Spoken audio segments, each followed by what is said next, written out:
22 million black victims of Americanism are waking up, and they're gaining a new political consciousness, becoming politically mature.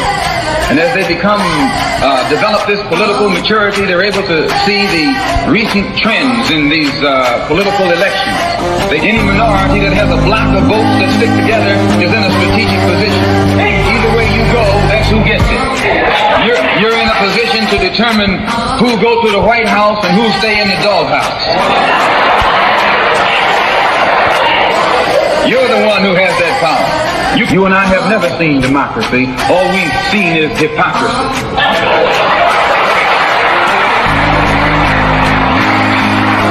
When we open our eyes today and look around America, we see America not through the eyes of someone who has enjoyed the fruits of Americanism. We see America through the eyes of someone who has been the victim of Americanism. We don't see any American dream. We've experienced only the American nightmare. We haven't benefited from America's democracy. We've only suffered from America's hypocrisy. And the generation that's coming up now can see it and are not afraid to say it. And are not afraid to say it. And are not afraid to say it. And are not afraid to say it. And are not afraid to say it. And are not afraid to say it. And are not afraid to say it. And are not afraid to say it. And are not afraid to say it. And are not afraid to say it.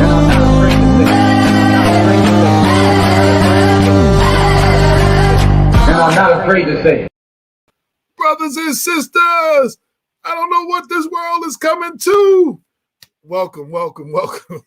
As you see, I was in a little Public Enemy just before listening to get ready for the show. You are tuned into Black Westchester Presents, the People Before Politics radio show, coming to you every Sunday, streaming live on Facebook, not Instagram, Facebook, LinkedIn, and YouTube. The show that gives you the real talk for the community since 2014. I am your host, AJ Woodson. My partner in crime, Damon K. Jones, is not here today. But I do have my brother from another, Robert Baskerville, a.k.a. Dr. Bob, in the place to be. What's going on, my brother? AJ, what's happening, man? What's good? Word. As you see, I'm a little amped right now. So before we get started, I do want to give a shout out. First, shout out to Chuck D, Public Enemy. That quote comes off their joint, Rebel Without a Pause, which all my JVC Force fans know. I sampled Strong Island, Where I Got 'Em Wildin' from a chorus. And I just and I shared on my Facebook page, I shared lyrics from another one of their songs, Black Steel in the Hour of Chaos, which I think is appropriate. I got a letter from the government the other day. I opened it and read it. They said they were suckers. They wanted me for their army or whatever, but picture me giving a damn. I said, never. Here's a land that never gave a damn about a brother like me and myself, because they never did. I wasn't with it, but just that very minute, it occurred to me the suckers had the authority. I think that's very appropriate with what's going on right now, where the Republicans are not even trying to compete. They're trying to change the game. They're trying to change the rules. They're trying to make the field unlevel. They're putting things in place federally, statewide, countywide, locally, to change the game so it make it harder for you to vote. Something that many of you have had the right ever since you were born, but people have fought for you to have that right. And I think the fact that many of you were born with that right, you take it for granted, but don't know that it's about to be, there's a potential of it being stolen away from you if you don't wake up, which is why I started out with those words, brother and sister. I don't know what this world is coming to. Yo, there's a lot going on, and it's time to it's time to wake up. And I'm not talking about that woke generation, because some's a little extra with some of them. I'm just saying, seriously, it's time to wake up. It's time to stand up and be counted. It's time to it's time to step up. You know, real talk. Welcome to the show, my partner, Dr. Bob. Say something. You got something to say to the people real quick? People, what's up? It's good to be back with y'all. I'm trying to remember. I guess I was here last week. Yes, you were. Yes, you were. Yes, you were.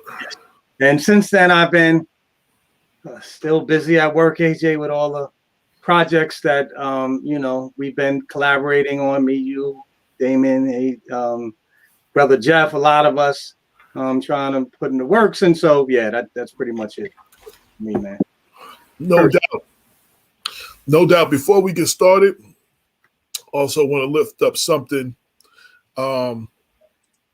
Everybody who can hear my voice, everybody who's watching this, everybody who will watch this later, I want you to come out and join me in support of my brother Kenneth Chamberlain as he commemorates the life of his father. Friday, November 19th, 7 to 8 p.m., White Plains Public Safety Building, 77 South Lenox Avenue in White Plains. In case of rain, they will gather in the main room in the Thomas H. Slater Center, the 2 Fisher Court, White Plains. This is another visual. This is a visual commemorating 10 years after the tragic death of Kenneth Chamberlain, and as the fight for justice continues. In remembrance of Mr. Kenneth Chamberlain Sr., we will gather and renew our pledge to advocate, to educate, and to build trust between communities of color and law enforcement. Again, that is Friday, November 19th, 7 to 8 p.m., White Plains Public Safety Building, 77 South Lenox. Come join us as we commemorate the life of Kenneth Chamberlain Jr.'s father, who was killed by the White Plains Police Department, and his only crime was he fell asleep and hit his life alert pendant and didn't respond when life alert originally called. The police were dispatched for a health and welfare check, and 90 minutes later, he was shot with feedback. He was tasered, and then he was shot to death in his apartment. And if you haven't seen the movie, I impress you to go see that, share that with the group. And I'm happy to announce it will be debuting on HBO Max shortly. I don't know the date. I'll have to get that from my brother Kenneth when I see him. Then I just wanted to start off the show and make sure that I uplifted that. Also, shout out to my partner in crime. He's been working hard promoting his new book. He had a book signing and presentation yesterday at the Mount Vernon Public Library. Very good, very powerful message. It's a book that I implore everyone who can get a copy, buy a copy for someone else. You know, you hear all the talk about vaccinations and anti-vax and all of that. You hear all the talk about healthcare issues and stuff. What you do not hear from the medical professionals is talk about getting in shape and eating healthy and changing your diet. Damon's new book is called, I don't have it in front of me. Oh, my copy's in my car. Oh, my copy's across the room somewhere. Hold on, I'll look it up. Yeah. But he came through yesterday. He gave a small presentation. He was advocating and educating everybody on the importance of eating healthy. Shout out to the Mount Vernon Public Library for allowing Damon to come through and speak to the community and give that message out, a message that we need. Me personally, myself, I've not been shy about the health concerns that I have and my visits to the hospital and having to change my lifestyle considerably. So yes, it's empowering the empowering benefits of detoxing, cleansing, and eating healthy, gaining optimal health and wellness. I can't read the rest of that, but it's very important um, for our immune system. Very important. We did an interview with the gentleman who may just be the next mayor, the second African American mayor of New York City, Eric Adams, and he's well documented with his troubles. That he suffered from diabetes and he was blind in one eye, and the doctor was talking about having to cut off limbs. You know what I'm saying? And amputate and all that stuff. And he changed his diet to a plant-based diet and started eating healthy and exercising, and his diabetes has corrected itself. His sight has come back. He's probably healthier than he's ever been. I just saw an article in the Daily News. If he wins, he may be the first bike riding mayor of New York City. You know, he's advocating health and healthy eating. And I believe one of the things that I hope that is accomplished in his administration is more healthy eating more opportunities to eat healthy in the urban community and the food deserts that we have now, where you have nothing healthy near you. You have fried chicken places, you have soul food places, you have Jamaican food places, you have Chinese food restaurants, you have pizza places, but we don't have a lot of healthy alternatives. You have the small juice bar here and there, but they're well outnumbered by the many unhealthy alternatives that we have in our community. So anyway, shout out to my brother Damon. You haven't got a chance to check out his book, go to Amazon, just Google his name and it'll come up, and cop a copy or two. And you get a chance to go to one of his presentations and his book signings, definitely come through and hear the message. That's it as far as that concerned. And don't forget tomorrow, it's first Monday. You, Dr. Bob, and I will be on WVOX from 11 a.m. to 12 noon for the Black Westchester Power Hour, giving you more real talk for the community. Dr. Bob and I just came out of a Zoom meeting. You want to talk about that a little bit, my brother? So as everyone should recall from the show that we did a couple of weeks ago about the impending redistricting of congressional districts across the United States, during the next 2 weeks, the New York State Independent Redistricting Committee will have public hearings throughout Lower Westchester County and New York City to get the public's response to the proposed changes in our congressional district boundaries. Everyone should recall from the discussion we had with two special guests, Tiffany and Lewis, I believe. Yes. And unfortunately, y'all, the signs of age is showing. I don't remember last names after a couple of weeks. My students wouldn't be surprised. You can see. Go to YouTube or go to YouTube page or go to Black Westchester. Look for the show on redistricting within the last couple of weeks, and you can see the whole conversation. Right, and I'm sure they'll forgive me for my faulty memory. In any case, everyone will remember that the two proposals to redraw the district boundaries would lead to a drastic reduction in the voting power of the Black population in Westchester in particular.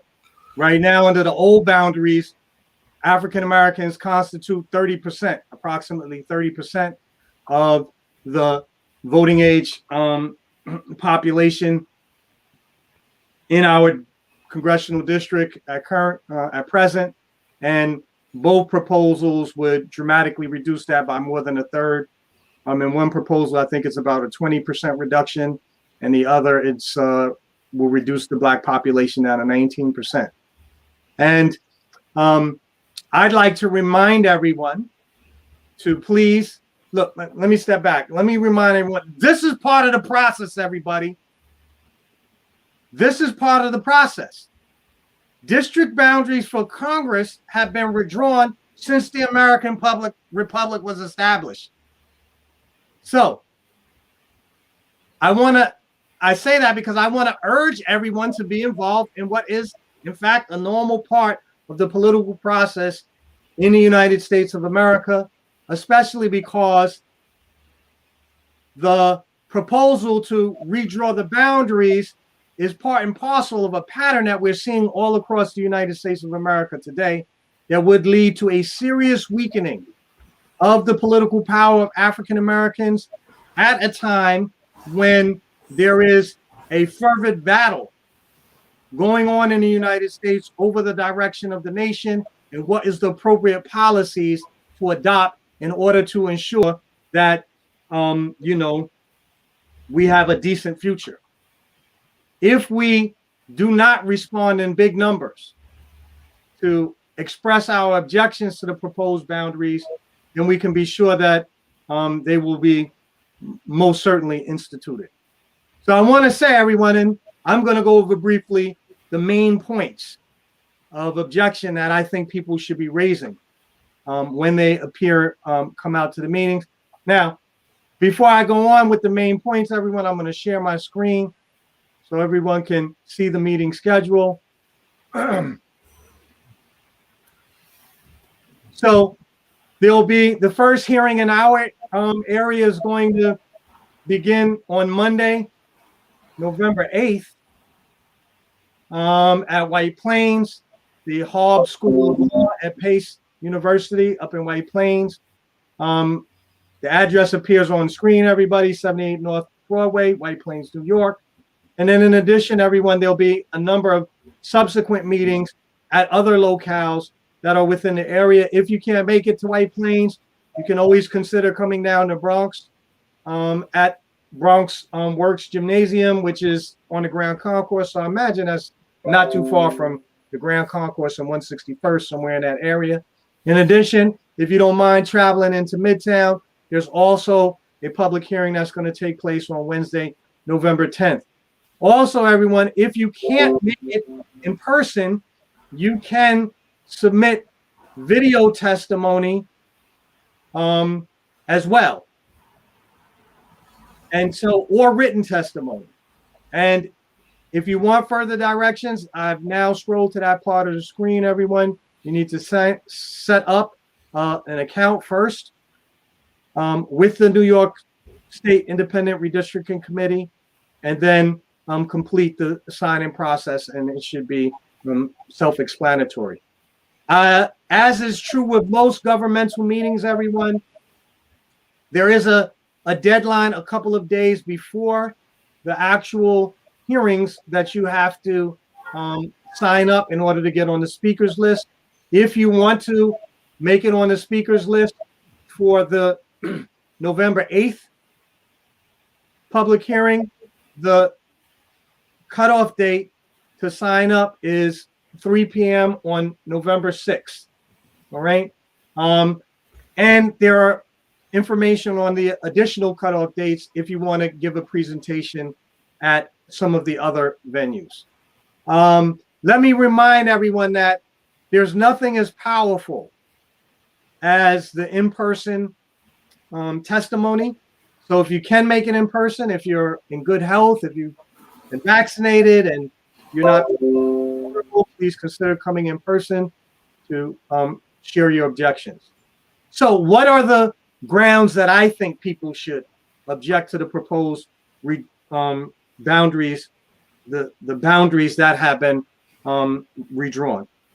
So there are two main issues, everyone. Whenever considering the fairness of redistricting boundaries, one of the main issues to take into account is whether or not it affords various constituencies, especially so-called protected populations like African Americans. I'm sorry, let me stop sharing the screen. Dr. Bob, you gotta slow down. You're losing them. You're losing them. No, I'm sorry. Who have historically been subject to oppression, subordination in the United States. One criteria to consider is whether their vote is being weakened either by packing large numbers into a single district or by diluting their numbers such that they don't have any sway in one particular district, right? So either voting packing or voter dilution is one issue. In this case, everyone, with a reduction in the African American population of Congressional District 16, that would be a 33% reduction. That's a considerable reduction. And so it's arguable, everyone, that the political strength of African Americans is being deliberately undermined by a commission that bills itself as an independent voting commission, which I think makes it all the more objectionable. The second ground for objecting to the redrawing of the district lines, everyone, is that it breaks up a community of interest that unites, I'm going to say, at least Black people in the Northeast Bronx and in Southern Westchester with one another. As we noted at the time, several weeks ago when we had our discussion, there are lots of ways in which the Black community of Mount Vernon, New Rochelle, Yonkers is very closely integrated with the Black community in the Northeast Bronx. And I shared examples, my own personal travels or residential history over the last several. AJ, can you get this? I need to answer this. Okay. No doubt. Forgive me, everybody. Sometimes live it goes like that. So I just want to I'm gonna let Bob continue the conversation when he comes back. When he gets off this call, he's checking on our guests, seeing if we had a last minute guest, see if they can come on. And he's solidifying that right now. Let me just say, a lot of people like, why is this redistricting thing? What's the big deal with the redistricting? Point blank, the district right now, the congressional district, the 16th congressional district, consists of the Northeast Bronx, Mount Vernon, New Rochelle, Yonkers, and some other districts, some other cities. But we have a lot of common interests. Like one of the people talked about, like the water, our sewer issues right now is going into the waterways in the Bronx. So having a congressman that is over both areas is a very important issue. It's a lot of other issues that cross borders between the Northeast Bronx, Yonkers, Mount Vernon, and a little bit to New Rochelle, that you want the same congressman to be able to address the issue in that whole district as opposed to breaking it up. We actually have a congressman now who is very active and very outspoken and speaking up for all of these areas right now. And you want someone who's passionate about that area to stay. The Northeast Bronx would be broken off from the Congressional District 16, and it may go into AOC's district. And it's an area that she's not familiar with. Bowman, go ahead, Bob. I was going to ask him, since you mentioned AOC, and another reason why, another grounds that people should object. As you know, AJ, I've been doing an analysis of the census, of the congressional districts. And so I finally managed to finish up my initial round of analysis. And what I discovered is that under the current congressional district boundaries in New York State, Latinos actually constitute a majority population in 2 New York State congressional districts, but African Americans don't. African Americans do not comprise a majority constituent in a single congressional district in the entire New York State. This is, and I do want to point out that the margin of difference in population between African Americans and Latinos is pretty small. It's actually about a 4% difference. African Americans make up about 13% of the population. Latinos make up 17% of the population. Reasons for this type of arrangement, AJ, are complex, and it in part has to do with people's residential location patterns, right? But it would be, I think, it would be ironic if the congressional district boundaries were to further reduce the power that the considerable power that African Americans do have to influence election outcomes in our congressional district. If we were to reduce that power further, I just find that odd.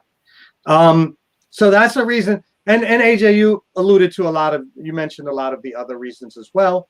We constitute a community of interest that has common challenges with our sewage system, with our transportation system, to name a few. We are a well-integrated consumer market. Really, Co-op City is tied into New Rock and the retail establishment there. Even tied to the shopping district along Central Avenue, more so than White Plains. And in that sense, there are many ways in which there would be a breakup of those natural interests that unify our communities across municipal lines. I wanted to give a quick shout out to Shanice Coleman. She was out walking with New York City candidate Eric Adams all day today, and so I think she's home now. She's checking out the show. Just wanted to give her a shout out real quick. Yeah, shout out to Shanice Coleman. Yes. So what else? Before I want to talk about this a little bit more, but I want to put out a plea one more time. Today was the last day of early voting. It should be over by now. Tuesday is election day.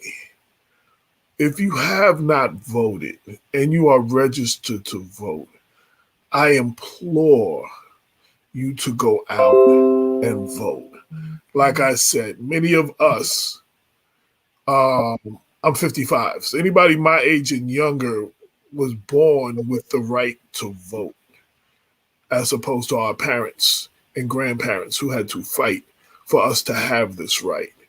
There are things put in place right now to make it harder, voter suppression methods to make it harder for us to vote nationally in different states and all of that. This redistricting is another avenue of that. But go out and vote. The vote is very important. I know a lot of people, because I used to feel that way. My vote don't mean nothing. It don't matter. Two things. Let me just put two things. One, if your vote was not so important, why are they trying so hard to take it away from you? That's one. Two, in the primary, a city council race, one of the seats came down to 1 or 3 votes. It was 1, then they recounted it. I think it was 3. Now I'm somewhere between 1 and 3 votes. 4 more people voting could have changed the course of who is sitting in that seat. So every vote literally does count. And I know I talked to a lot of y'all, and a lot of y'all are complaining. One of the major complaints is about the elected officials who are in office, not just in the city of Mount Vernon, throughout the county, countywide, throughout the various municipalities, statewide, whatever. Yo, there's a saying, you get the government that you deserve because you get the government that you vote for or don't vote for. You're not voting will help somebody that maybe not needs not to be in office get in office by you not voting. It is very, very, very important. I urge everybody who has not voted to pack the polls on Tuesday. Take a minute. I know people got to work. You got daycare kids at daycare, kids at home, whatever. But if it was something that you really wanted to do, you would find the time to do it. This needs to be something that you find the time to do. Anything you want to say about voting real quick? I mean, I hope y'all know you need to vote.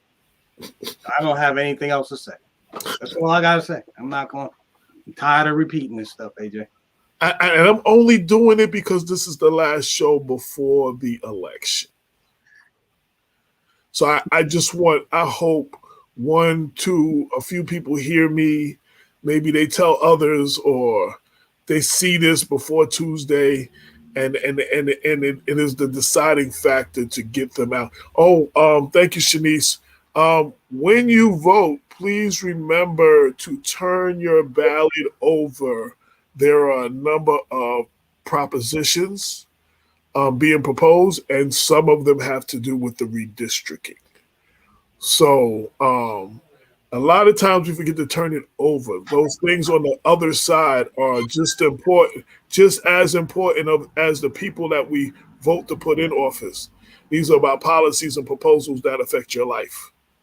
So please turn it around and look at the proposals, the propositions, and select whatever one best serves your interests. And please, please, please get out and vote. I know I sound like a broken record. I really do. Trust me, I understand. But it's that important. I also wanted to give a shout out to Marsha.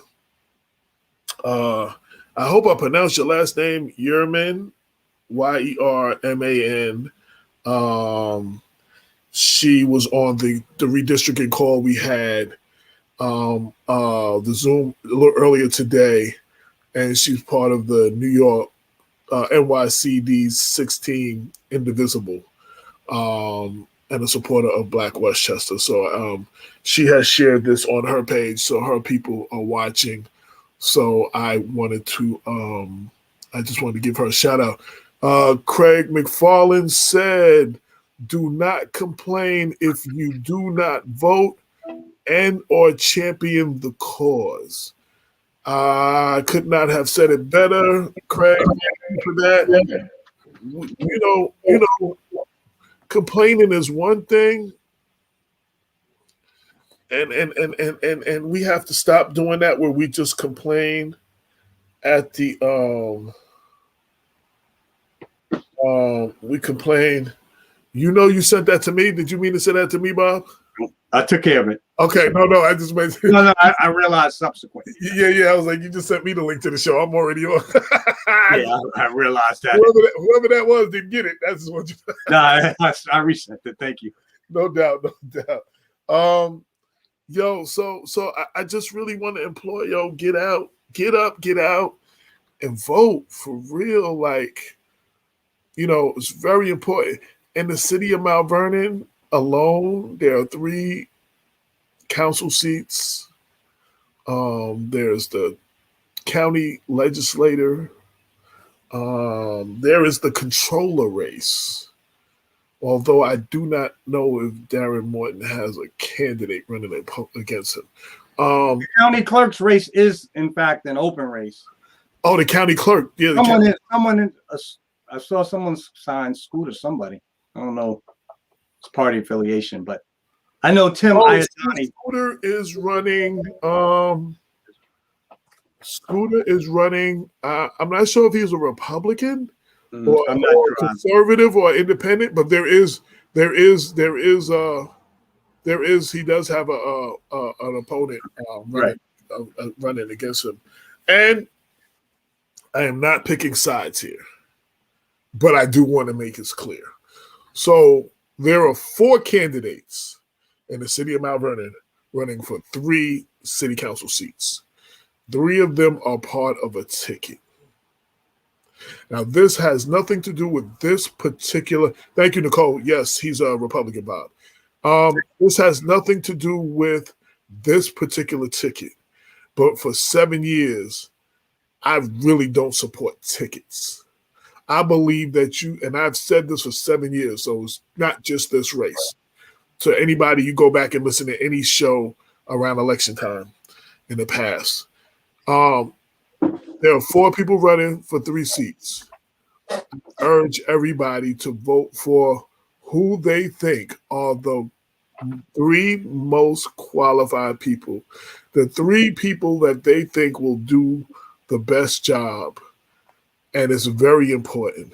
Now, if you happen to believe it's the 3 of the Mount Vernon forward ticket, then that's who you vote for. Lauren Razor is the 4th. Lauren Carter, thank you very much. Make that mistake a lot. Miss Carter. Sorry, Ms. Carter, I'm very sorry. So I apologize. Lauren Carter is the 4th candidate. She's a Democrat running on the Working Family Party line. If you go to Black Westchester, if you didn't see her interview the other week, you can watch her interview. And also at the bottom of that, just in fairness, is a link back to the Mount Vernon Forward interview with the 3 candidates. And if anybody who's not sure who to vote for and has not voted, I implore you to go back and watch both of those interviews and pick your best 3 candidates. It's very important for the future of Mount Vernon. So I do want to say that I'm not endorsing anybody. I'm not telling you to vote for or against anybody. I'm just saying what I've said for 7 years on this show. I don't always support tickets because sometimes if you vote for the whole ticket, you might be getting somebody in there that maybe not be one of the best fits. And again, that is not just for this ticket. I say this every year about every ticket. People come on together and it sounds good and everything, but you have the power. You have the power to make that decision. And if you don't, and then you don't like what happens with who you get, and you don't like what they do, like my brother Craig just said, you cannot complain if you don't vote and or champion the cause. I think that's very important. So get up, get out, vote. That's all I'm going to say about that today. Wait, is there any other races we need to be watching? I know the council race in Mount Vernon. Your guest has just popped on. We're going to get into him in a minute. The Mount Vernon council race, I know you got several county legislative races where they have Republican challenges. George Latimer's open race, he has a Republican challenger who's been sending out a lot of campaign literature in our area because I've gotten several of her little campaign things. Who else? There's a lot of races. So, do your homework between now and then and make an informed decision on Tuesday if you have not voted. That's all I have to say. Get up, get out, vote. Dr. Bob, you have a guest today. Would you like to introduce your guest? Yes. Can we bring him on screen? Yes, I'm going to do that right now as you introduce him. So, ladies and gentlemen, it's a pleasure for me to introduce to you guys a close friend of mine and colleague in the City University of New York, Brother Eugene Adams. Eugene and I have known one another for about 10, 15 years now. And in addition to the wonderful work that Eugene does at Bronx Community College in order to help various student populations, Brother Eugene has a resume of community activism and organizing that stretches back probably 30 or 40 years now, starting with Eugene's participation, if I'm not mistaken, in the Black Panther movement, and I know I am correct here, and continue on in a number of important formations amongst African Americans over the since that time. In addition, everyone, Brother Eugene is also a organizer of various study abroad programs that allow students at Bronx Community College and other institutions throughout CUNY to spend up time abroad in Africa, one of the few travel abroad programs that make African countries their target that I'm aware of. So for those reasons and so many others, y'all, I wanted to invite Brother Eugene to come on to the show and have a discussion with us. I could tell you guys that in our personal discussions about Black progressive politics, Eugene has said some very provocative, offered some provocative observations with me, and I wanted him to come on and maybe share those thoughts with the broader audience. So welcome, Gene. Hey. How you doing, Dr. Bob and Brother Woodson? Yes. How y'all doing? Welcome to the show. Welcome to the show. Yeah, man. And I almost feel like I know you because my brother, Dr. Bob, has often spoke of you and speaks highly of you. So I almost feel like I know you. I like what you guys are doing with this. This is a really great format, and we need it desperately. Thank you very much. Just celebrated our 7-year anniversary. Wow. We've switched from the studio we used to do it in, and because of COVID, we're now doing it via home. But the show must go on, though. So yeah, I'm kind of a fan of, I guess, historical Black radio, specific, and these new formats come out of our tradition in radio. As some folks produced a good documentary some years ago on the history of Black radio. Yes. And its primary function within the civil rights struggle, and just as being the drum in our communities when we didn't have TV and we didn't have, other forms of communication. So to see in New York City and other places the death of Black radio, that was a real hard thing. Especially with the end of Gary Bird. With Gary Bird and all those other brothers who were, fundamental to the communication in our community. And it's amazing because today we have tremendous numbers of mediums, but we don't have any information. Right. We thank you. Brother Arthur said, thank you for your commitment to keep us informed. Thank you, Brother Arthur. And I want to piggyback off what you're saying, that Brother Gene, that's what keeps us going these last 7 years. That's why we started this. The website, African American News Magazine, the physically monthly newspaper, and this program that's been running for 7 years. Because we stand on the shoulders of all those traditional Black programs and Black media, and we realize the importance of filling the void, even if it's just in our local area right now. The importance of independent, free media and talk radio, Black talk radio. So, that's phenomenal. And you just said something I think is very important that we never hear coming out of the mouths of Black radio personalities. Mm-hmm. Independent. Right. You don't hear that coming out of the mouths of Black radio announcers. And again, I'm not trying to knock them, but I'm just simply saying that in a time when we have tremendous tools for informing people, we have, I can't remember the last time we were so ill equipped, to take on challenges because our information is so poor. And the role of Black radio in the civil rights movement.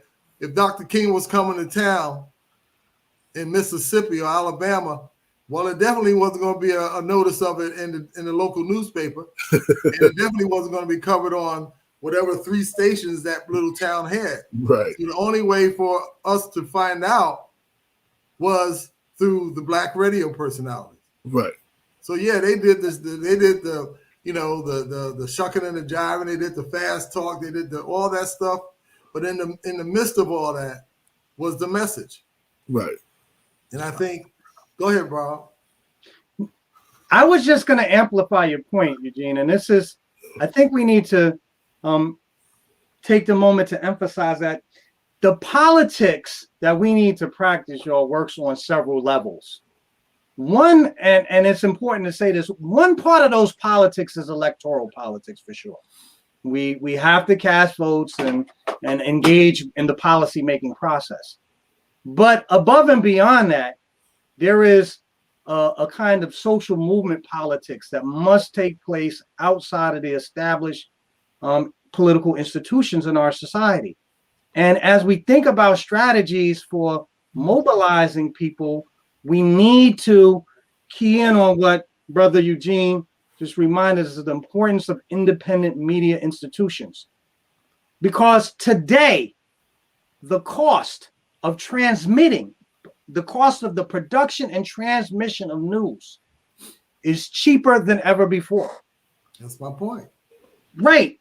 At the high tide of the civil rights movement, Black Power movement, we didn't only have vibrant radios, we had vibrant newspapers, hundreds of them. Right, right. But, like, and a lot of that, what we did have wasn't even black owned, but the message still was coming through.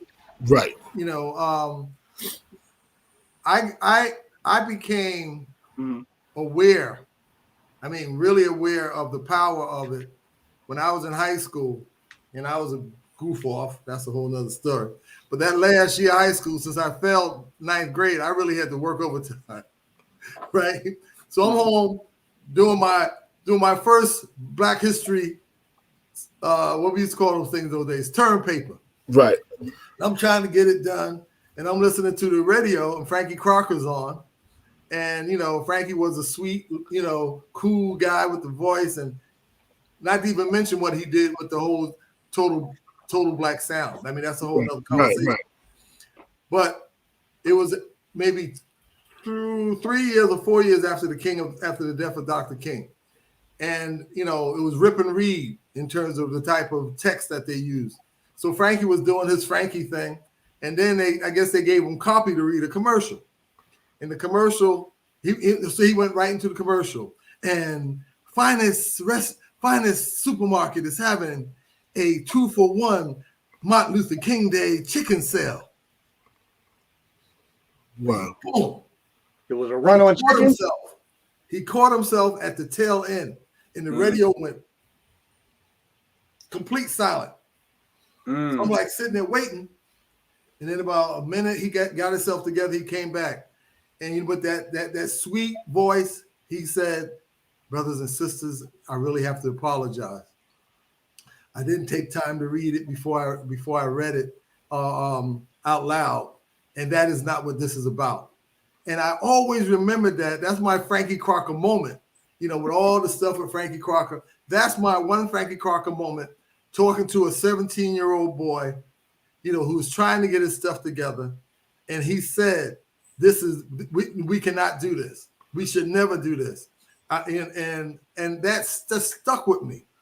Like, wow, Frankie done drew the line. And I'm saying we all got to do that. So absolutely. I applaud what you guys are doing. I clearly understand the purpose and the meaning and the significance of being the messenger. Absolutely. And we've been blessed to have radio legends like Bob Law. Yeah, well, he did the documentary. Appear on this show several times. Yeah. And has been a very big a mentor of mine as far as radio and delivering a message a certain way, and the importance of getting out information and what you do. Wow. He's been a very big mentor. Being around him and coming on our show and giving out information and inviting us to his show when he would do it live at the Miss Theater and stuff. Definitely. My partner Damon Jones, he would have Damon speak, and I've learned a lot from him and others, but especially him, and he really talked about the history and he broke it down. Like I said, I saw the documentary and I've been following him and Gary Bird since I was a boy. Rob, before we get into anything, before I leave this point, but one thing that we don't understand as a community of people is that a lot of times there are resources out there that we don't see. Absolutely. Corporation for Public Broadcasting has their radio division, in which a program like yours could write grants for audio production.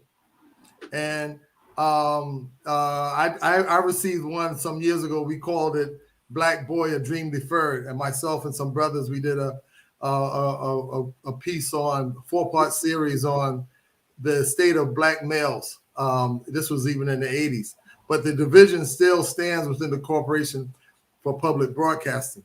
And anytime we listen to WNYC or some of those stations, and they come on with that NPR thing, and they do some little story, that was paid for with your tax dollars. So my point is, if listeners who are people who are into audio production, radio, podcasting are listening, you need to go to the Corporation Public Broadcasting website and look and see what they're doing. They may have changed the name a little bit, but it was called radio documentaries, radio production. And there's money. I mean, like 50,000. I think AJ might be at the site right now, brother Eugene. Right. 50,000, 100,000, even more. Again, I sometimes talk to younger brothers, the guys who are doing the DJing and some of the other audio work for music production. And I think, oh, that's wonderful. But I say, hey, bro, you got all this equipment. Are you looking into these other avenues so that you can make the money and at the same time produce content that is valuable? And some of the content, it can be art related. I heard this one person real quick. They did a piece on tap dance. I'm like, tap dancing. Okay, man, when I heard that piece and the way they put it together, the historical information, as well as the sound of the tappers, because you're mixing and all that. It was a phenomenal, 5 minutes.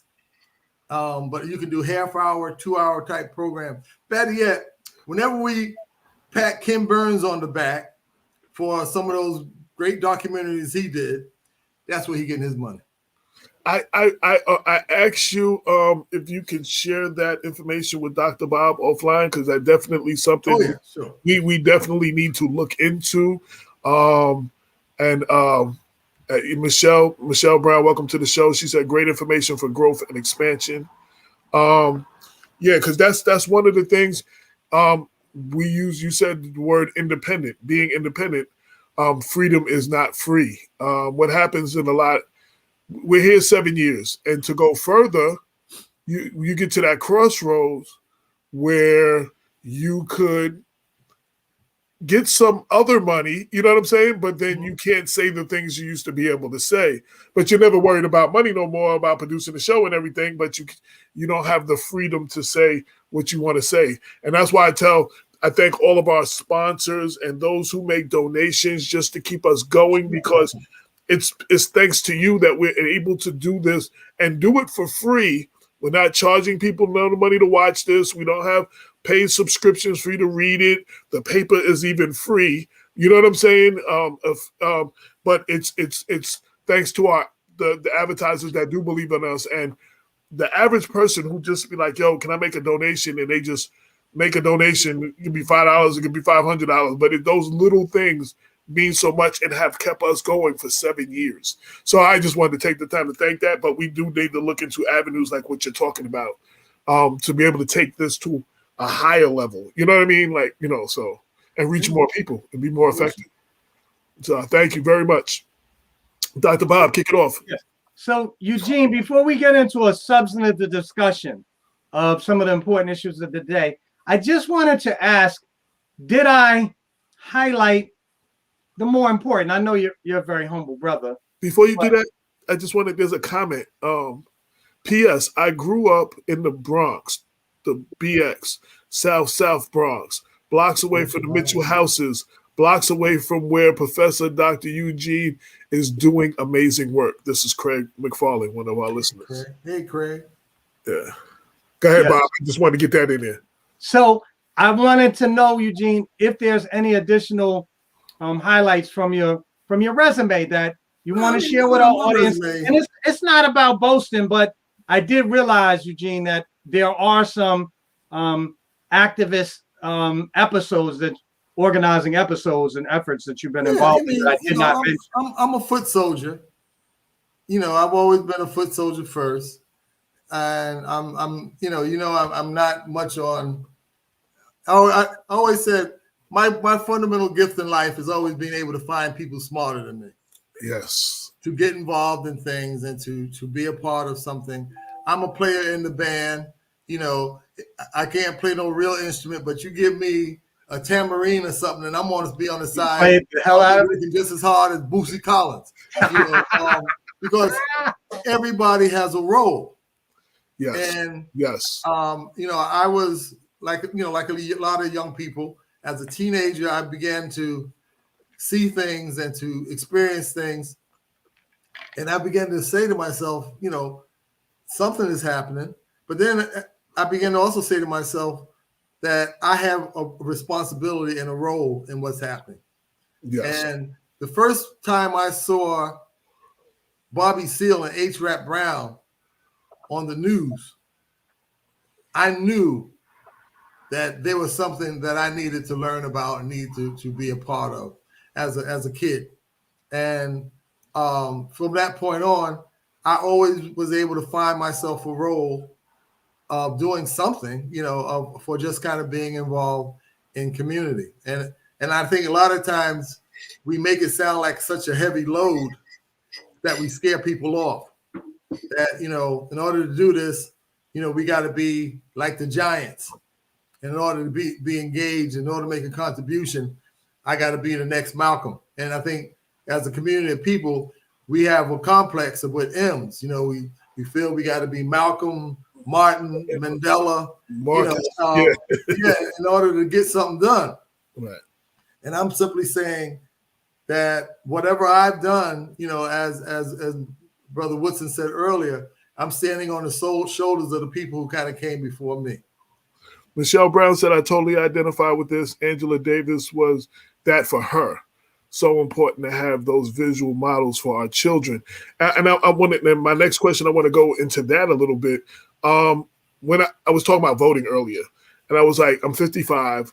Anybody my age and below grew up born with the right to vote. You know what I'm saying? Mm-hmm. Where all those people before us had to fight for it. And I think that, with them trying to take away the rights right now, a lot of people don't realize it because they was born. It was just something they had. They never had to fight for it. And, talking about being influenced by the Panthers and that movement of advocacy and speaking truth to power, what have you seen from then to now? Like, we lack that. Like you said, I can say the same thing. I am not the best journalist. I'm not the most famous and whatever. I just do have an ability to write and communicate. And, I saw this need for my community, and we're doing this. There was no roadmap. We make the rules as we go along. I mean, we're doing, this is where I fit in. I just want you to speak to that, now I want you to talk about how we was then and what you see back of now about getting involved and how you feel about it. Believe me, I think the first thing we have to do is stop romanticizing who we are and what our experiences have been and what our struggle has been. And I really say that in total respect to everyone who's been involved and who has made contributions. But everybody who made a contribution never got on the news. Right. And as a young man, my first sense of community engagement was my local people in my community. They weren't national heroes or international heroes or photographed with AK-47s or revolutionary look or dark sunglasses and leather jackets. They were neighborhood guys and women who just fought for the community. And I think when I saw them, that was the real spark that let me know. I mean, we had a gentleman in my neighborhood, Mr. Davis, who ran a settlement, organization. And I went to the last so-called legally segregated school in New York State. It was called South Elementary School. It was on Long Island. And when they did that, in terms of the, federal civil rights laws, the distance between where the black kids lived and where the schools were, well, maybe 2 miles or something like that. So now they expected us as fifth graders to walk that 2 miles every day because they refused to give us a bus. Mr. Davis used his station wagon to make 4 or 5 trips in the morning to take us from our little community, our hamlet, to the public schools. And I say that because that's what it really takes. That's where it really starts. I'm all down with electoral politics, but prior to effective electoral politics, you got to have a sense of understanding and a sense of that commitment to what that outcome of the electoral process will mean. So you have to have those commitments within the context of that community, whatever local community it is. We don't want to throw away a vote, of course, but we have to have a sense of why we're doing this, and then have people who are a part of that we can hold accountable for what it is that they're doing. And the accountability doesn't start when people get into political office. The accountability starts when we're just trying to safeguard and build a community base of understanding and mutual responsibility. So that's how I perceived it, and that's how I got into it. So I've always observed and knew and understood the power of the electoral process. I didn't always agree with it. I didn't always agree with popular candidates, black or white, because a lot of times I just felt that we had gotten on this slippery slope where we were sliding into the election booth, but we were sliding out with absolutely nothing. So they kind of go together for me. So I'm all about the electoral politics, but I'm also all about, organized, resistance, and whether it's in the form of boycotts, shutdowns, whatever it takes to complement the electoral process. I'm not one who will tell folks, well, everything is in the electoral process, even though I thoroughly believe that it is one of the most significant vehicles and tools that we have, but it's not the only one. Absolutely. Go ahead, Bob. So, Eugene, you said a few minutes ago that you think that one of the causes for, I guess, the decline in independent Black politics and organizing is a certain kind of romanticization of the past. And I wanted to know if you could elaborate on that just a little bit more. I mean, what does that entail, and how is it related to the decline in Black civic life that many of us have observed over? I mean, again, I'm clear. I don't have any real answers, but I do have observations like most people. And when I say romanticize, it's not at all to diminish what has happened, and of course the contributions that so many people on so many different levels made. Right. But when I say romanticize, I mean like we have a romantic image of what the Black Panther Party was. We have, as I mentioned, Bobby Seale and A-Trap and we talk about the very significant historical figures who came out of that movement, Huey P. and everyone. But what we don't talk about is the reality of that most of the young people specifically who were involved in the Panther Party were not hardcore political activists. You know, they were young people who wanted to be a part of the change process and saw that particular vehicle as being a way that they could get involved and do good stuff. But they were not, quote unquote, you know, everybody wasn't a revolutionary. Everybody wasn't ready to go out there and make that ultimate sacrifice. But they were good young people, and they made a tremendous effort to try and participate in that part of the process and for that particular generation at that particular time. But now, 50 years later, you know, we continue to roll off these images, you know, like this was the vanguard, and like these folks were out there and they were, you know, totally ready. The reality, we weren't ready. The Black Panther Party started in 1966. By 1972, the counterintelligence program of the FBI had pretty much targeted and wiped out, you know, the central leadership and its ability to coordinate. And besides that point, the Black Panther Party was not the only organization doing stuff. The Black Panther Party became national largely because of the media's infatuation and fascination with the idea of this pseudo Black revolutionary activist group. And before we could, you know, the organization could really develop and strengthen itself as an organization, all the principles and all the structures that you need for effective organizational operation, you know, the organization was targeted and the leadership was targeted, and, you know, actions were taken to destroy it. And of course, if you really study the history of the Black Panthers and, you know, all the wonderful work that they did, you know, the role of the counterintelligence program, informants, provocateurs, and all those kind of things really took its toll.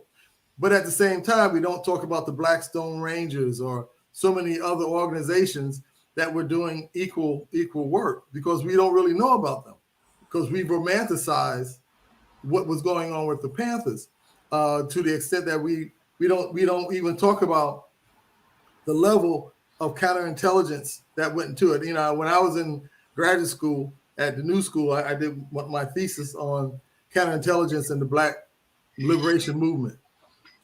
And I'll give you an example. There was one meeting in Philadelphia of 24 people in the meeting, 14 of them were informants. So, you know, we got to be careful when we do that, because we invite all kind of folks into what it is that we're doing, into our business, and we don't really take that part that serious. And again, it's not to diminish what was going on with the Panthers or any of the other groups, but for us to not acknowledge the level of warfare that was waged against Black people and continues to be waged, but I'm looking specifically at that particular era, you know, that's suicide. It's interesting. 2 points. We actually had the blessing of having a guest, Frank Fugazi. What's his name? Pronounce his name right? He was a former deputy FBI, a former deputy of the FBI, and he had wrote a book, and he wanted to be on the show. It was just on the Judas and the Black Messiah coming out. It was just on the eve of that, and he wanted to speak to that and speak that this wasn't only history, that this still goes on now. And he was educating our audience about that. Secondly, the other thing you said, you know, a lot of people consider us the voice of the people. I didn't get into this to be the voice of the people. I got into this to encourage people to be their own voice, one, and two, to encourage and empower the next generation of truth speakers. And hopefully, you know, like you just said with Bobby Seale and them, and like Michelle said with Angela Davis, hopefully there's somebody locally listening to me and Dr. Bob and Damon Jones that, you know what I'm saying, become the next level. You know, even if it's just that one or two, and they become that next, because I'm 55, I'm not going to be doing this forever. Like, you know what I'm saying? Like, they're the future of whatever this is going to look like. Well, my belief is, I'm a simple-minded person. Everybody knew that. Yeah. But I tell you this. You want to start a revolution? Okay. Everybody in this particular neighborhood that we're living in right now, we all meet outside Saturday morning at 8:30 with a broom. Ha. That's where it begins. Yes. It's not a broad intellectual, Right. construct. Engagement means that we're coming together in the beginning for the particular purpose of safeguarding ourselves and safeguarding our community and acknowledging, the value of one another. So for me, when folks start talking and all that, I'm like, well, let's get out here and work real time with real people or on real issues that people are feeling every day. Yes. And you build from that. And so for me, one of the things that, I did do well. I didn't do that many things well, but one thing I did do well is I never became an ideologue. Right. I never became so wrapped up in whatever it is I believed in that I couldn't hear or see the value of someone else's position and point of view. Right.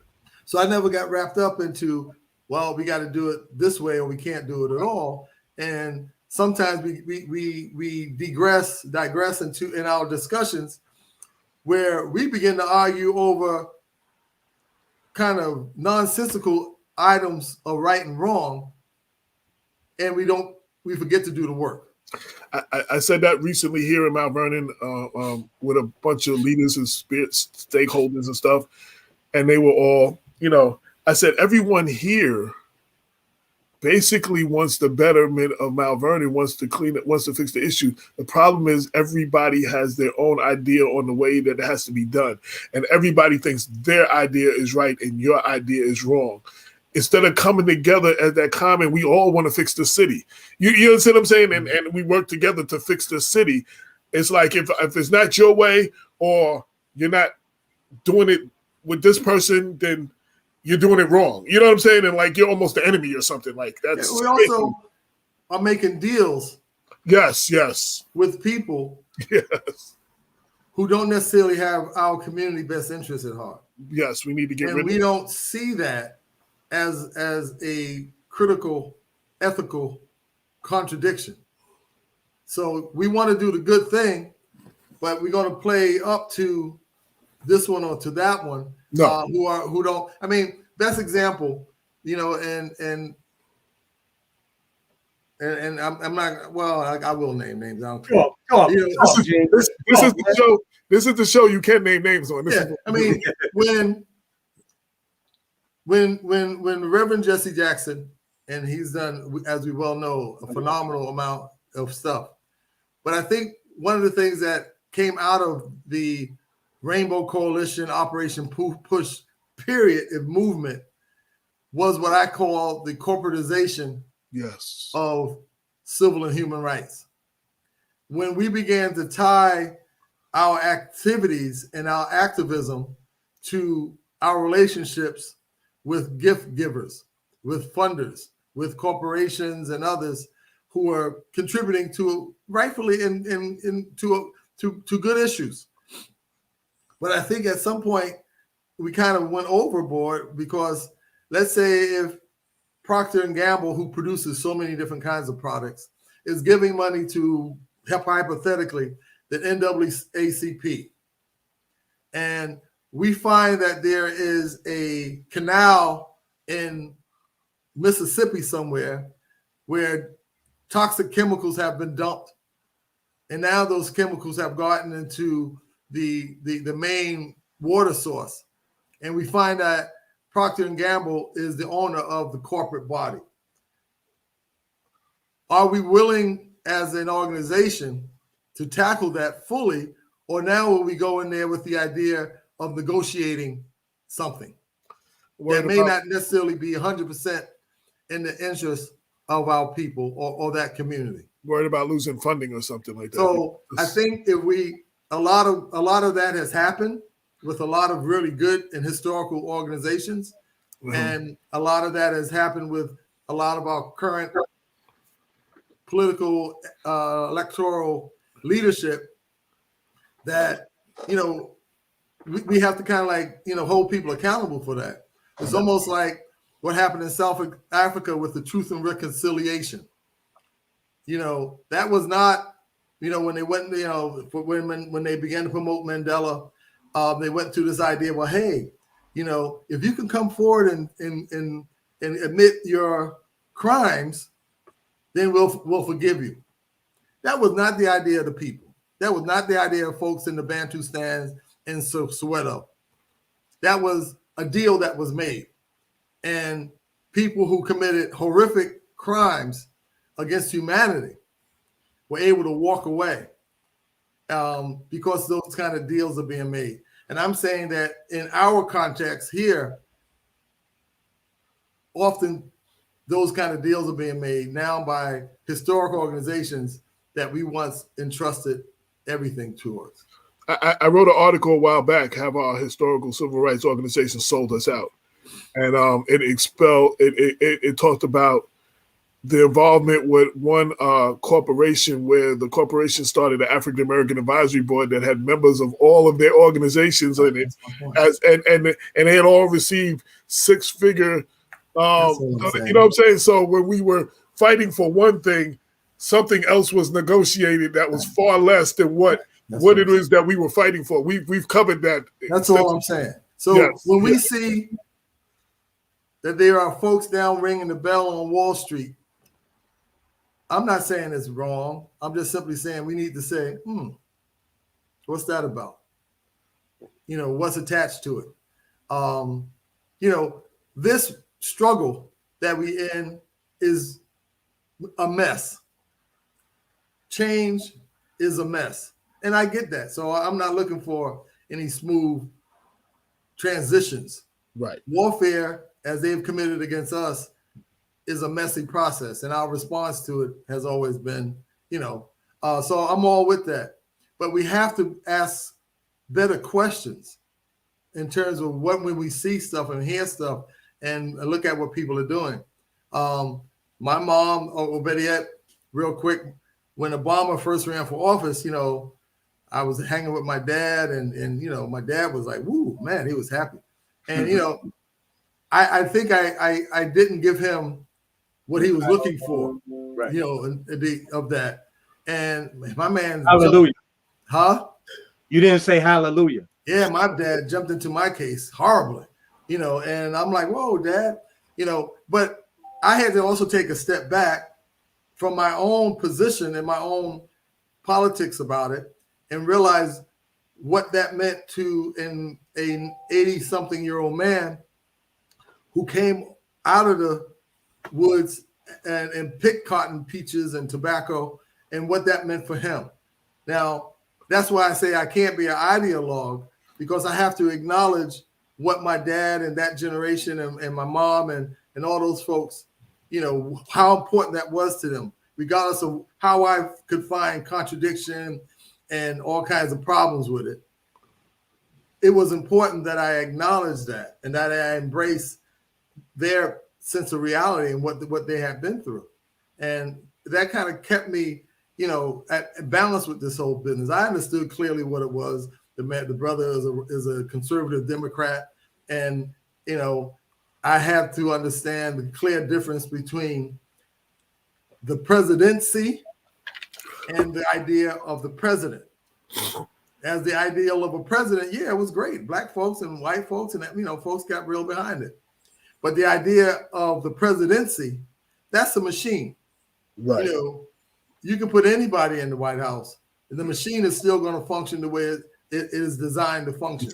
Right. And that meant that institutional racism, yes, and all of its tentacles were not going to be adversely shifted or changed. And that's not a knock against Obama. Right. It's a realization of what it is that we're up against. My partner Damon K. Jones, he's not on today, but we say the same thing about reforming the police department. Right. when you look at the history of what the police department came from, the slave patrollers and all that stuff like that, he used an example. He said training's not really the answer. He said, because if you make a cake and after you finish making the cake, you realize that you forgot to put the eggs in, you can't just put the eggs on top now. Like, you literally have to remake and make a new cake and put, you know what I'm saying? This system has to be remade. Like, this system is working as it was designed to work, as you said, and we have to realize that and deal with that. And I think your point, I work closely with Mrs. Kediati Jallo, Amadou Diallo's mom. And through her, I work with Mrs. Barr, who was Muhammad Barr's mom. And through them, I've worked with a number of the other moms and dads of who carry this burden. But one of the things that we have to understand is that we respond viscerally to the police because we know that is a direct assault, and we know that it's an active power process. When you get stopped by the cops, it is an active power confrontation. Cool. However, we also have to acknowledge the reality that the police department is one of many systems. Yes. And all those systems work together. So for us to, to focus 100% on the police and not the educational system. This is New York. New York City has the most segregated school system since 1950 something Mississippi. And what is that doing to the minds and hearts of Black children? We proved through the COVID period that the healthcare disparity and what Black folks were dying from, and other folks of color.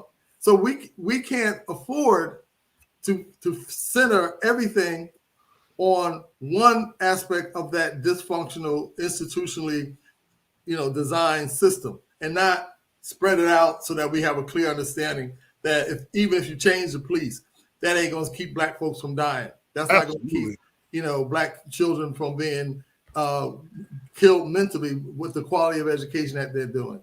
That's not going to get all the Black babies out of foster care and those systems that are set up, to use Black people fundamentally as fodder to keep economics flowing from one institution to the next institution.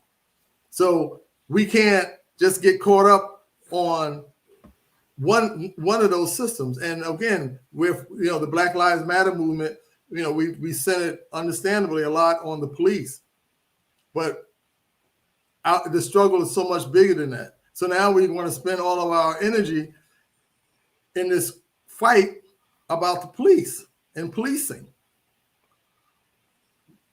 But we can't, because all these systems are interrelated and they all fundamentally do the same thing. It's just that understandably the police and police shootings and the visual idea of occupying force hits us so viscerally. Right. But if you go to Lincoln Hospital or any hospital in our communities and you look at the number of Black folks sitting in the emergency room and not getting proper care, those numbers, in terms of, we looked at it in terms of mortality, far exceed, the death numbers of the police, not to mention the incarceration and those other numbers. But that's just simply how I look at it. I could be wrong, but Dr. Bob. So Eugene, in your earlier comments, it seemed like one of the things about the nature of revolution, and you're urging people to pick up a broom. It seems like really, in some respects, you are asking us to reconsider what the revolution actually entails and what stage, what kind of action is appropriate at what stage. But not really. I'm not. The Black Panther Party, if we use that as a clear example, started out as a breakfast program. Right. So before they went into the courthouse with unloaded weapons, they were feeding babies. Right. They were educating kids through activities and engagement. They were out in the community patrolling and making Black elderly feel safe. Right. So I'm not reinventing nothing. I'm not that bright. I told you that from the beginning. These things have been going on for a long time. But I think I would say this, Gene, the romanticization of the Black struggles is entailed whenever we elevate armed struggle to the ultimate measure, the ultimate and sole and I'm not talking about exclusive. armed struggle. No. I just said revolution. I said revolution. When we elevate armed struggle as being the exclusive measure of social revolution, we may ignore. This is what I was trying to get at. Okay. Some of the other kinds of activities that actually are part of the process of self-initiated transformation. Listen, again, I don't think it has to be, the kind of idea of armed struggle. I just think that, I was raised by my grandma and grandpa. I remember my grandmother saying to me when I was 8, Lord, I never seen Negroes live so bad till I came up here from Georgia and South Carolina. And I'm like, whoa, Grandma, what you mean? You was down there with Jim Crow and they were shooting folks and lynching them from trees. And she said, yeah, baby, that might be true. But we had our own. What do you mean? We had our own hospital. We had our own schools. We had our own stores. We had our own sense of community that we felt secure in, even in a abject, negative situation. But we felt secure amongst ourselves. So people have always done what we need to do within the context of community. And again, when people talk about the civil rights struggle and all that, we got to look beyond the visual kind of images that people put out. What were people doing in those neighborhoods, in those communities to bring the issues forward and to educate themselves and to make a sense of community awareness and engagement about what was going on? They weren't revolutionary people. They were church folks. They were just neighborhood people who just wanted to give their children a better sense of tomorrow. So for me, that's where it begins. So when we lose that, when we get to the point now, as Brother Woodson said earlier, what are we doing now? Well, I don't have any issue with technology. I understand technology. I have an issue when we began to mimic and use these technologies in ways that don't elevate or protect our interests. So when I go on TikTok, and again, I have no problem with TikTok it's a technology. It has no brain, no mind, no sense of reality or morality of its own. But when I go on TikTok and I see 30-something, 40-something-year-old Black men and women making statements and doing things that, in my opinion, and again, it's just my opinion, are not wholesome in the interest of strengthening Black community, I get frustrated. I'm not saying they don't have the right to do it. I'm not getting into that conversation, but I'm saying that as a grown-ass man and as a grown-ass woman, what the hell are you doing? You got kids at home, and this is what you're doing with this technology. It's just like giving a kid a cell phone and saying, why are you failing math? Or why are you failing a subject in school when you walk around every day with a computer in your pocket? Yep. And then the kid look at us and say, oh, what do you mean? Well, it's the same thing, but we have grown-ups, adults, who are engaged in the same process. And again, I'm not the type going to sit up here and go against social media and technology. It's here. So that would be crazy. But we can be critical of it, and we can't be critical of ourselves, because anything that we do that takes away from a sense of development and building ourselves, we have to have a perspective on it. And when we have grown men and women out doing things and making statements and through these mediums that are fundamentally anti-Black, I mean, just to use the term, because if you got a grown, brothers or women or whomever, again, I have, a matter of fact, I have designed programs for young people using the technologies. We did a project a couple of years ago where we actually did a research project, and we've had 14, 15-year-olds do a research project on the impact of social media and all the platforms, Instagram, all of them, on the Black Lives Matter movement. And the kids did the research. They interviewed people. They interviewed the mothers of some of the young people who were killed. They put all this stuff together, and they took it to a science conference in Albany, and they won first place. So the medium and the technology, there's nothing wrong with it. It's our application of the technology. It's funny. So I like to do this every now and then. One of the things I've noticed is we don't even understand what the word revolution means. Revolution simply means change. So I decided to look it up. An activity or movement that does designed to affect fundamental change in a socio-economic situation. Fundamental change in the way of thinking about or visualizing something, a change in a paradigm, a changeover in the use or preference, especially in technology. Revolution means change. And that's simply what it is. Like it. But the word revolution scares Negroes, Black people. It scares the hell out of them. Just the word revolution. Yeah. No, I mean, like I said, I just, for me, I'm a simple guy, man. I'm like, you know what?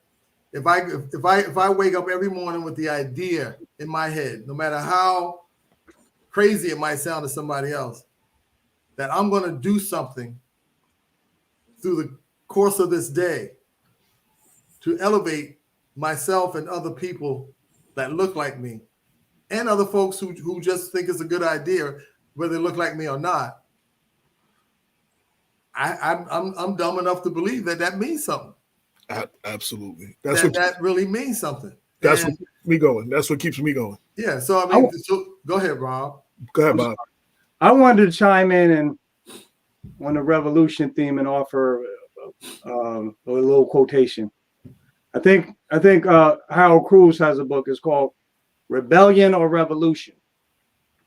And for Cruz, very important Black thinker, the distinction lies in the fact that revolution is the destruction of what exists, of the existent. I'm sorry, rebellion is the destruction of what exists.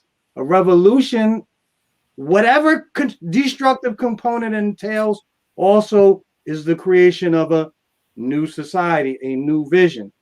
And for me, this is important because the sense that I get in many of my discussions, especially amongst the most committed activists and organizers, is the revolution involves, we fall short of the revolutionary imperative to destroy the society through armed struggle. A lot of people just feel like they're not doing anything unless they out here ready to tear some shit down. And I feel, and I see very few people who actually have an equal sense of commitment to the building of things up. Yeah. Well, going into that head, which I try to not to get into, simply because I was there and I worked with a lot of different people, and I was very close to a number of folks who did the actual Brinks incident up in Nyack, New York. And I know those individuals, and I knew them then. I worked with them very closely. I know how committed they were, and everything. But I think that, and I also know that they were wise enough, whether they were right or wrong, to know that this struggle is not simply a Black struggle. And that in order for change to happen, whether you want to do it through whatever means, is going to take a society of people, Black, white, whatever. So even the Brinks incident was a multiracial act. A lot of times, they talk about the Black Liberation Army. The Army did that, but they were Weather Underground people who were just as involved as they were, and a lot of them did major time. My point is that a lot of times, again, we see these extreme examples of acts, and we try to get our head around it, and that this is where we have to go. I'm not saying we don't, but I am saying that there's a whole lot of steps before as a society of people before you start talking about any of that. And I'm that's why, when we got into the term revolution, I was like, okay, wait a minute. I understand it clearly, but the reality is that the vast majority of our community don't. We haven't studied it. We haven't critically tried to come to a sense of what that really is, because we've been preoccupied with other things. And some of those things are kind of, I guess, good, but a lot of them are just nonsensical. So we're not thinking revolution. We're thinking, how much money can I make and what can I buy?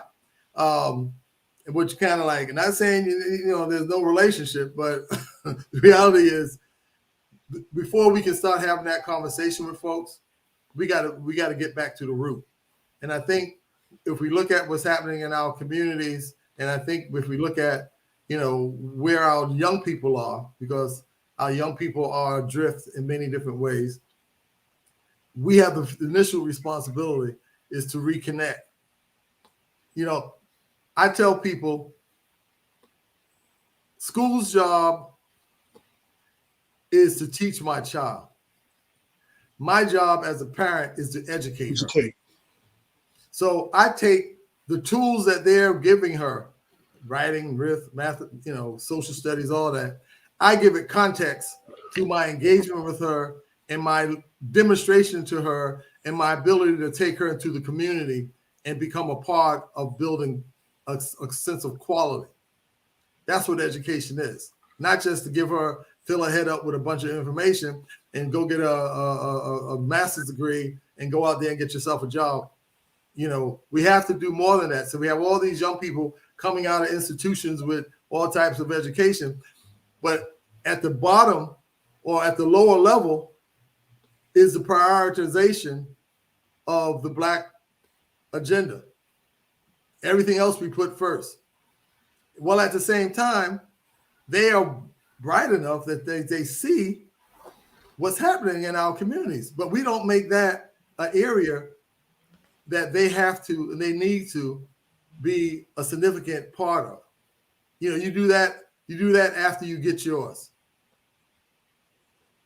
That's all I'm saying. So before I can really begin to kind of talk about, okay, well, let's make these dynamic, drastic, necessary acts, we got to get out. We got to go back to talking to ourselves and working with ourselves. I'm not going to get deep into it, but a lot of people, as you mentioned earlier, talking about this whole critical race theory. I don't really get into the conversation because, number one, it's really an intellectual conversation that really is not something that is at the community street level on the regular. Two, that most folks who have that discussion don't even bring up the name of Dr. Bell, who was one of the folks who pulled it together. And number three, they don't talk about the component within the critical race theory construct in which Dr. Bell says that racism and institutional racism will not go away. It's going to be here. Where we can, through engagement, through the electoral process, through working with partners and allies, we make change and we create a better sense of tomorrow. Where we can't, we depend on and develop and strengthen ourselves and our sense of community and our sense of society and our sense of societal norms. So we don't have to give up everything for this ideal of the American experiment working for everybody.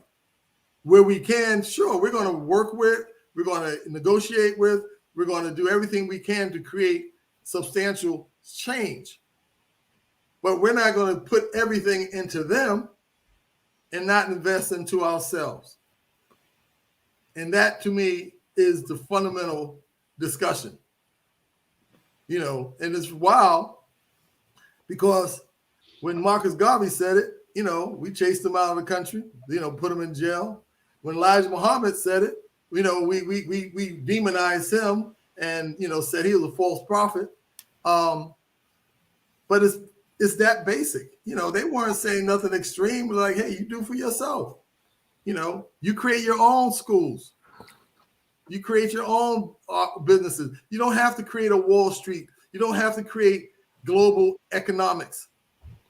You can create businesses that work, function, and provide jobs and provide tax dollars for your local community. When we had places like Black Wall Street, and when things were more segregated where you couldn't go shop where the white man shopped or whatever, we then had our own. And we were recycling our own dollars and supporting our own businesses and our own professionals because we had to. I've heard it said the quickest way to get a Black person to spend money with you is to tell them you don't want it and it's not welcomed here. We will force it upon them. Our money is just as good as the white man's money, and we go spend it there. Now that we don't have those situations where we can only shop at our own, we've lost that. The support of our own, the recycle of our dollar, the support of our Black businesses, the support of our Black professionals, we've lost that in this whole integration situation. Well, you know, yeah, I guess so. But we can rejuvenate these things. We have. We used to, you know, there was Pascals, there was not Pascals, there was Forsters, and there was Bates, you know. Resorts upstate where Black folks used to go, and I remember my mom and Papa them telling me about those places. You know, the other side of integration was that when we could go to societal institutions, we decided not to invest our money in our own anymore. So those institutions died. That's what I was going with. Yes. Right. When you used to go down to Atlanta, you went to Pascal's hotel because you couldn't stay at the Marriott. Right. So I was in Pascal's, I guess, in the 80s when it began, you know, on its last breath, you know, because Black folks weren't going in. They could go other places and get a better amenity and all that kind of stuff. But there's something in that process that we have to rethink and really reinvest in.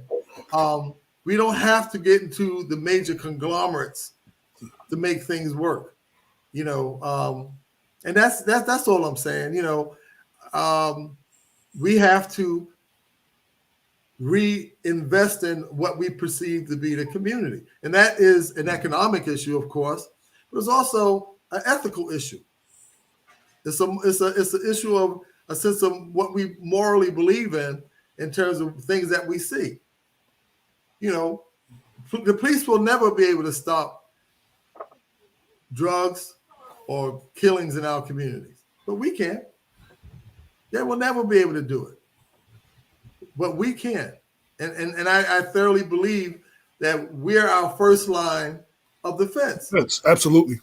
You know, and again, I'm not, you know, I get it. I clearly understand the history of policing and all that, and also know that there are some cops who basically they're good workers.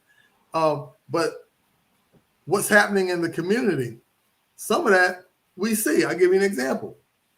I come out where I live a couple weeks ago and I walk around the block, and there was a brother on one of those ATVs popping wheelies up and down the block.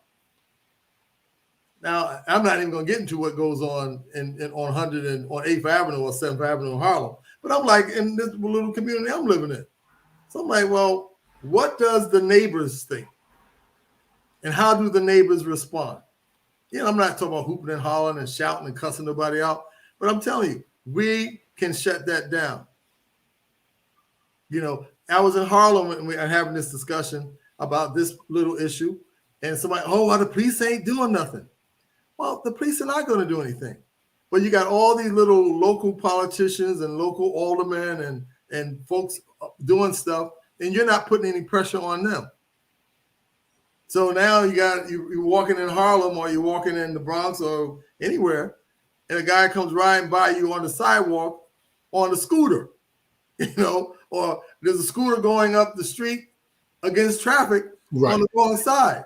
And as a community of people, those are the quality of life things that I think are essential that we have a position on, because those are fundamental safety issues. A guy rides a scooter, runs over an elderly person, we all get upset. But we didn't do anything about it when we saw him doing it for the last 2 weeks. We never said nothing. Right. Dr. Bob, I'll let you set it off for the last few questions.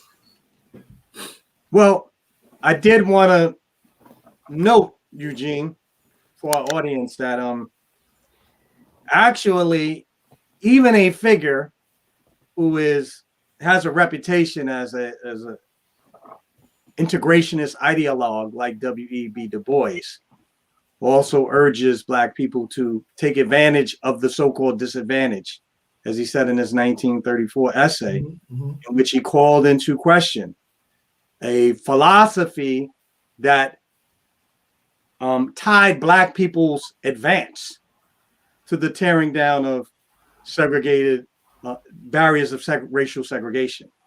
And that your point is well taken, that we must return to a tradition of institution building. Every society do it. I mean, we go to the Chinese restaurant every day. I'm not mad at it, and I'm not mad at the Chinese. But they are institutions. That's how we would prefer to deal with it, though, Gene. When we don't see African American restaurants in our community, or Asian folk, or running the little beauty shops, I mean, our first instinct is to act with resentment and not go the next step. What can we do, though? Rob, yes, I remember in Brooklyn, must have been in the 90s. Right. There was an incident in a Korean shop, deli, where a black woman was was disrespected by the guy behind the counter. And of course, it erupted into a movement. Right. So folks were, they out there, we're gonna shut them down. We're gonna shut them down. So for weeks, there were 50, 100 folks protesting almost daily. And I think, cool. I think that's cool. But I was a little, I didn't understand. Well, of those 100 people, why 50 people didn't say, you know what, I can get $1,000. Let's open up a shop right across the street. We're going to sell the same products at a better price, and we're going to give much better quality service. We spent months demonstrating and protesting that businessman, but we never developed a competitive model to say, well, okay, we didn't like the way he was treating us. Cool. We're going to go open our own, and we're going to make it some type of a co-op or some type of an enterprise that will treat people well, give off good products, and be an asset to the community. And I think sometimes, we get caught up in that part of it, but the work of institution building, we sometimes we can be a little shady on that. Even with okay, so I'm not going to support this restaurant, whether it be a Chinese restaurant or not. No matter what it is. But take your dollars and support a good Black restaurant. You understand what I'm saying? You don't have to buy their food, but support the one who's doing something good. Or build it yourself. But I'm saying sometimes we have some, and we don't even have to build them. We just need to support them. You know what I'm saying? And I think there are people out there who understand this and who build towards it. There was a brother in Brooklyn who created the Caribbean American Chamber of Commerce back in the 80s, and they did great work of working with local businesses and helping people to understand how businesses work, how to get contracts and those kind of things, and building enterprise. Again, business and enterprise is not the only issue. I don't want to make that so, oh man, let's go out and make us some money. No, I'm not saying that at all. I'm saying community. And the community, it means enterprise, it means organizations, it means schools, it means elderly, programs that integrating elderly and young people together, so we have an integrational sense of respect and understanding, and that young people begin to again revere our elders and what our elders mean and what our elders have contributed. So it's the whole package. And I think for me, that will add strength and value to the electoral process. Dr. Bob. Right. I mean, and just to piggyback on your point, Eugene, and I think that one of the things that we're missing, and Eugene will appreciate, is that, listen, this democracy that we're in is an experiment.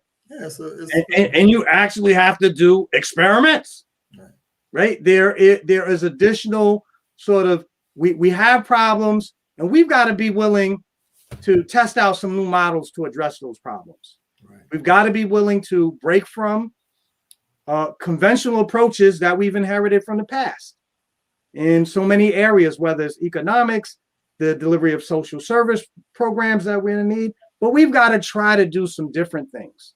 And I think one of the points that Brother Eugene is also making here is that we need to consider alternate models of economic development for our communities.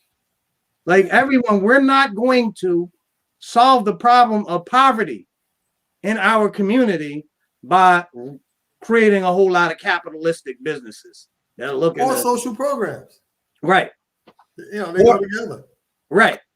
And so we've got to be willing to do that experimentation. And I'm glad, Eugene, not only that you joined us on the show to share that message and your insight with us, but also that you're in closer proximity to our community. I'm a member now. That's right. So AJ, you know what? We're going to have to scoop Brother Eugene up and get him, because Eugene is up here in Westchester. I can do. I'm down with you guys. Yes. Absolutely. I like to, we're coming toward the close of the show, Sure. and we identified a lot of problems, and I like to, when at all possible, end on where do we go now, or some calls to action for the community, things we can, substantial things we could actually do to make some change. Some of the things we talked about. So it's not just we were just talking about the problems. Where do we go? Yeah. I think for me, we get up every morning with the idea that we're going to do something and we're going to make a contribution. That's my religion. I get up every day with the idea that I'm going to help somebody and that I want to be a part of bringing, a greater sense of understanding and dialogue forward, and that we can create engagement, whether it's economic engagement, whether it's, social engagement, but we can't afford to get caught up on the rhetoric and the ideologues, where we become so locked into whatever it is that somebody told us to believe in that we can't see that somebody else has a foot on both of our necks. And so for me, the positive thing is that we have to build capacity. We have to work with people that we don't like, people that we don't see eye to eye on. But I know that I need him and I need her, because this is about all of us and it's about our young people. And I think the last thing that I would add is we have to reconnect with our youth. Absolutely. I get so tired of people coming to me and say, I don't know what's wrong with them kids. They don't respect nobody. And, oh, did you see that boy pants? Did you hear that girl mouth? Yeah. But what are we doing as a community of elders to be able to help them with that understanding? Because if you're telling me about the problem with boys and you live in a complex and you got Miss Johnson with her son on the 3rd floor and Miss Williams with her 2 boys down on the 5th floor, and you're a single guy or you got a wife and a little family, you have the responsibility, in my opinion, is to engage the kids in your building and come up with context and begin to do some things and the small stuff. Yesterday, before I close, on a positive note, I had the honor of photographing the wedding. My background is also in photography, of a young man who I took to Africa with me when he was 14 years old in 1990. So you imagine right now he's 40 some odd years.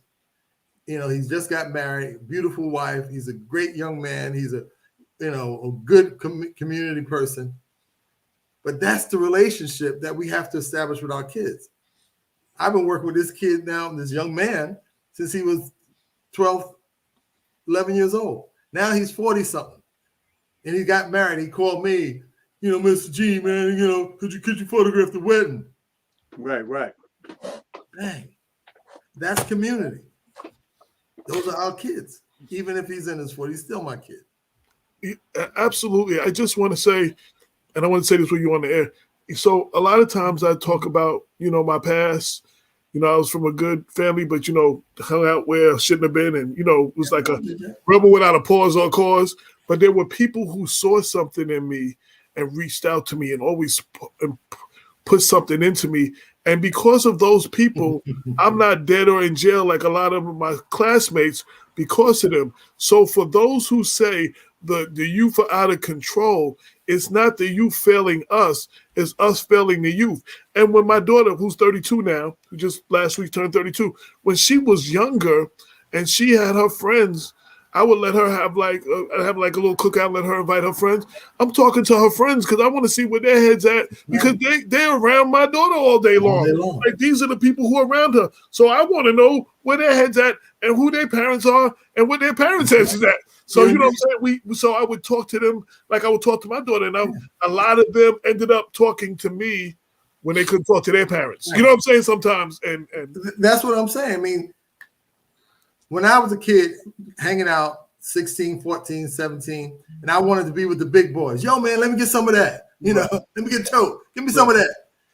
The kids or the guys who were really out there using drugs and doing the gangbanging and all that kind of stuff, for whatever reason, they were, man, get your little dumb ass out of here. This ain't for you. Right. And then we say they not for you. I'm like, come on, man. I want to, give me some of that. Man, what I tell you, I'll put my foot up your behind. And then when I went to college, and when I came home for the summer, these were the guys who asked me, well, how you doing, man? What's going on? You still in that school? Yeah, I'm still with it. When you going back? I got to get the bus tomorrow. Here, homie, take this little $20. Hope we do something with that. Right. And when they died, and they all died, I went through 50 funerals of heterosexual men who died of AIDS. They raised me. Mm-hmm. Those were the cats who kept me off the block. Right. So when we have this conversation and we talk about this war, those are the dudes who looked out for me. Right. It's that simple. Right. It ain't no big conversation. Right. And that's we started an organization, and I'm gonna just move off. But we're starting an organization, 100 Black Fathers for Change, and that's a lot of what we're about. A lot, and it's not just anybody is in it. Everybody who's somebody who's putting in work, who has put in work, who it's not just anybody can just join us. And we're getting some of our agenda and everything together now, ironing out some of the things we want to do. But we just started that, and everybody look out for that. I want to thank you, my brother, for coming on the show. This is the kind of conversation, I say this, and I don't say it often, after a conversation like that, this is the reason Damon and I started this show. For conversations like we need to have these conversations, and I appreciate you, the work that you do. I appreciate you taking your time to have this conversation on our show. This is what we do, and yeah, man. And anything we can do, I definitely want to link. I'm up here, so you call me. Let me know what I can do. Like I said. Right. I can play a mean. Bob's shaking his head. Yes, I already know we're gonna hear from you because Bob, make sure. And please, on another note, the thing you were talking about, the grant thing and all that stuff, please get that information. Point Bob in the right direction so we can follow up on that right away too. So that's something we do. Okay, and I want to thank everybody. Just playing your band, man. Yeah. And I want to thank everybody who tuned in, who will watch this later, who will share this. Again, we're on Facebook where you can share it to your page. We're on LinkedIn, and I seen we had a few more people on LinkedIn. We're starting to build that audience, and we're on YouTube now too. So if you're watching this on YouTube, please subscribe to the channel. Please share this. Leave your comments in the comment section. But most importantly, subscribe to the channel so you'll see when our conversations come up again. And thank you for everybody who's tuned in. You can be doing something. Thank you guys. Thanks, Rob. Yes, Dean, I appreciate you coming through, man. And we're gonna follow up. Okay. Anything I got, you got, just let me know. All right. No doubt. So I want to thank everybody who tuned in. You could be doing anything else, but you decide to ride with us. This is Black Westchester Presents, the People Before Politics radio show. We're on every Sunday, 6 to 8, streaming live on Facebook, LinkedIn, and YouTube, giving you that real talk for the community since 2014. Peace. Till next week. Don't forget to check us out tomorrow on the Black Westchester Power Hour on WVOX from 11 a.m. to 12 noon. Black Westchester Power Hour, WVOX, 11 a.m. to 12 noon. Check us out. Peace. 22 million black victims of Americanism are waking up, and they're gaining a new political consciousness, becoming politically mature. And as they develop this political maturity, they're able to see the recent trends in these political elections. Any minority that has a block of votes that stick together is in a strategic position. Either way you go, that's who gets it. You're in a position to determine who go to the White House and who stay in the doghouse. You're the one who has that power. You and I have never seen democracy. All we've seen is hypocrisy.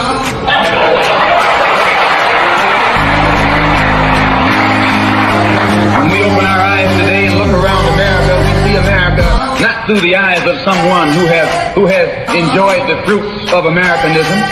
We see America through the eyes of someone who has been the victim of Americanism. We don't see any American dream. We've experienced only the American nightmare. We haven't benefited from America's democracy. We've only suffered from America's hypocrisy.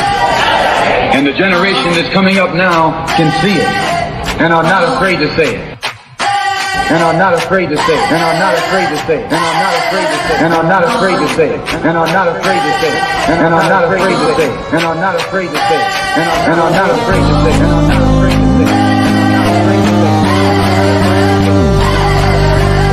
And are not